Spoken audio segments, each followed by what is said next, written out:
Во општина Газибаба вечерва започнува 15-тиот меѓународен фолклорен фестивал Газибаба 2025.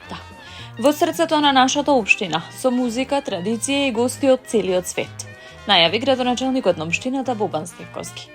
Освен домаќините од Македонија, има гости од Српска, Босна и Херцеговина, Словачка, Полска, Турција, Австралија.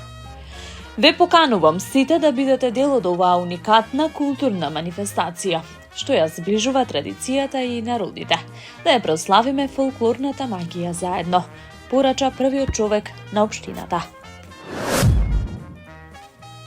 Изградбата на новата детска градинка во Стопански двор продолжува со одлична динамика, откако беа отстранети неколку пречки кои забавуваа реализацијата на проектот. Сподели денеска преку социјалните мрежи градоначалникот на општина Ѓурче Петров Александар Стојковски. На приземјето ќе бидат сместени две јаслени групи за околу 30 дечиња на возраст од 0 до 2 години, додека на првиот кат ќе функционираат 4 занимални за повозрасните. Вкупниот капацитет ќе надмине 100 деца во предучилишна возраст. Грижата за децата и поддршката за родителите остануваат наши врвни приоритети. Затоа вложуваме во објекти како овој, функционални, современи и наменети за најдрагоцените жители на Ѓурче Петров. Со овој проект продолжуваме посветено да работиме на проширување на капацитетите и целосна елиминација на листите на чекање во градинките, истакна Стојковски во објавата.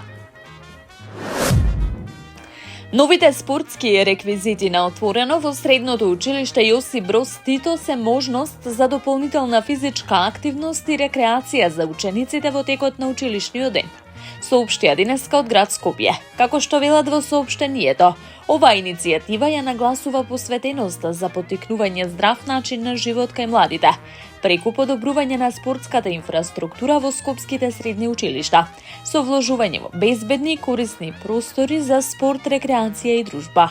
Со спортските реквизити, дизајнирани за безбедна и функционална секојдневна употреба, им се овозможува дополнителна содржина на средношколците во рамките на училишните спортски активности, посочија од град Скопје. Општина Ѓурче Петров го официјализира партнерството со Министерството за социјална политика, демографија и млади и Светска банка, потпишувајќи договор за грант во рамки на третиот јавен повик за развој на социјални услуги на локално ниво. Со заедничка посветеност и визија, во соработка со Сдруженијето во мојот свет Скопје, ќе се воспостави центар за дневен престој и индивидуален третман за деца и млади со попреченост, кој ќе обезбеди квалитетни, достапни и стручни услуги за деца од 1 до 14 години, со акцент на рана интервенција и развој на говорни, моторни и когнитивни вештини. Млади од 14 до 26 години преку индивидуални и групни активности за развој на социјални вештини, самостојност, вклучување во заедницата и подготовка за пазарот на труд. Општината обезбедува координација и финансиска поддршка, а Сдруженијето во мојот свет ќе го води стручниот дел од услугата, преку мултидисциплинарен тим, дефектолози, логопеди, психолози и други стручњаци, напиша градоначалникот на Ѓурче Петров Александар Стојковски на социјалните мрежи. Градоначалникот на општина Аеродром Дејан Митевски преку својот Facebook профил извести дека во текот на летниот период интензивно се работи на подобрување на условите во детските градинки и во основните училишта во општина Аеродром, каде што покрај редовното бојадисување и темелно чистење се вршат и поголеми зафати. Во детската градинка Буба Мара во Ново Лисиче беа санирани дел од тоалетите, а целосна реконструкција се направи на големата тераса, на која старите и дотраени плочки се заменија со нови, за безбедна настава и игра на дечињата. Исто така набавени се и нови детски реквизити, што во наредниот период ќе бидат монтирани во дворот на градинката, со што децата ќе имаат можност на уште позабавен начин да го минуваат времето надвор, истакна Митевски во својата објава.